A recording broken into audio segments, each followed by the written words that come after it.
বাংলাদেশ থেকে আমদানিতে নিষেধাজ্ঞা এবং স্থলবন্দরের দরজা বন্ধ আপাতত বাংলাদেশের জন্য, এবং তাতেই কিন্তু এক লহমায় এক রাতের মধ্যে একেবারে পেট্রাপোল সীমান্তে চেনা ছবিটা বদলে গিয়েছে। তবে শুধুমাত্র পেট্রাপোল সীমান্ত নয়, অন্যান্য স্থলবন্দরও একই ছবি।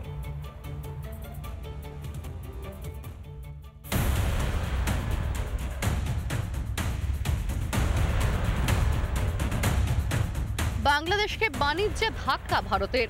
ভারত বাংলাদেশ সীমান্তে বাণিজ্যে বড়সড় ভূমিকা থাকে পেট্রাপোল স্থলবন্দরের।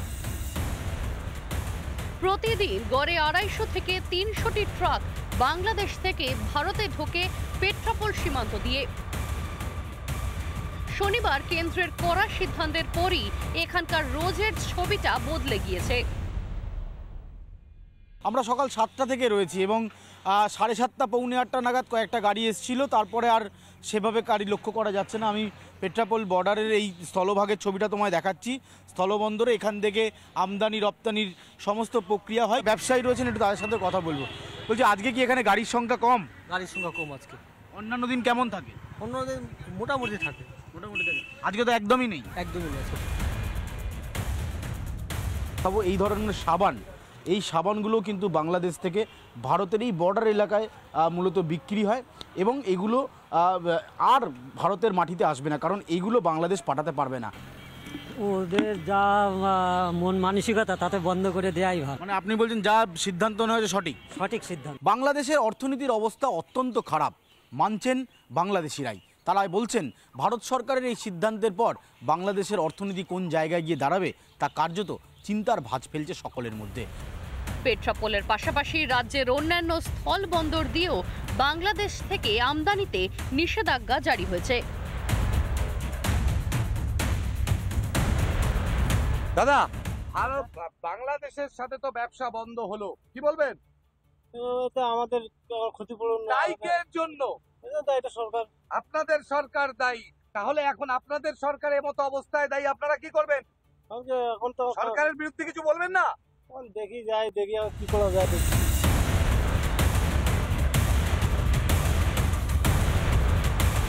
শুধু আমার বলে কথা না, আমি মনে করি আমার ছোট মস্তিষ্কে যে আমাদের দেশের জন্য এটা বিরাট একটা ধাক্কা। বাংলাদেশ সীমান্ত ফুলবাড়িতে কিছু বাংলাদেশি চালক, লরি চালকদের সাথে আমরা কথা বলেছিলাম। তাদের যেটা বক্তব্য, আগে ভালো ছিলাম, ডক্টর ইউনিস আসার পর থেকেই বাংলাদেশের সাধারণ মানুষ কিংবা গরিব মানুষ তারা ভালো নেই।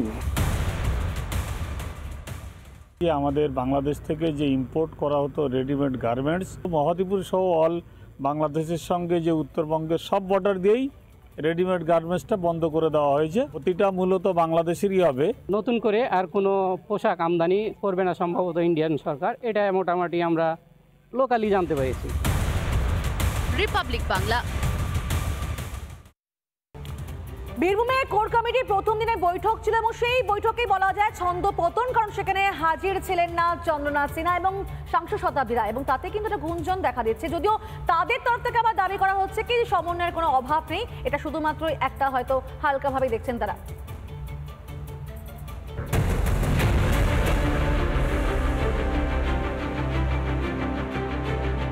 নতুন করে গড়ে দেওয়া হয়েছে কোর কমিটি, বার্তা দেওয়া হয়েছে একসঙ্গে চলার।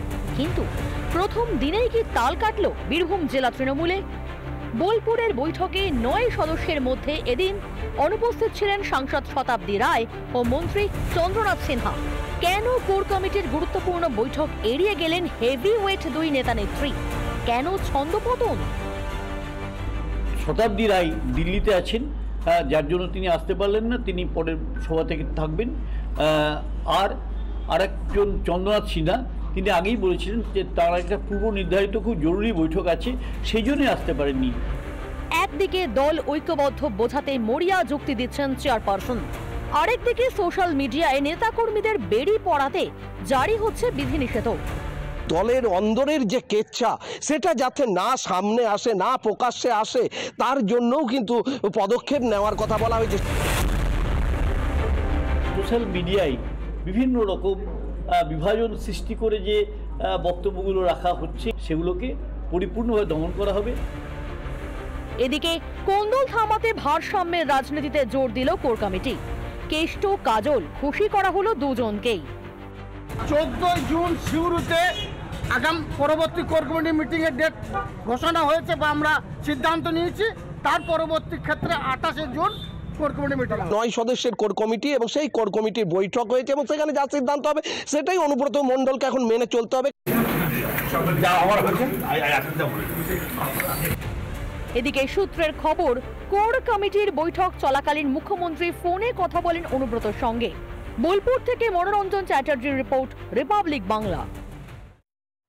নানা ধরনের কন্টেন্ট দেখার জন্য লাইক করুন, শেয়ার করুন আমাদের ফেসবুক পেজ, সাবস্ক্রাইব করুন আমাদের ইউটিউব চ্যানেল।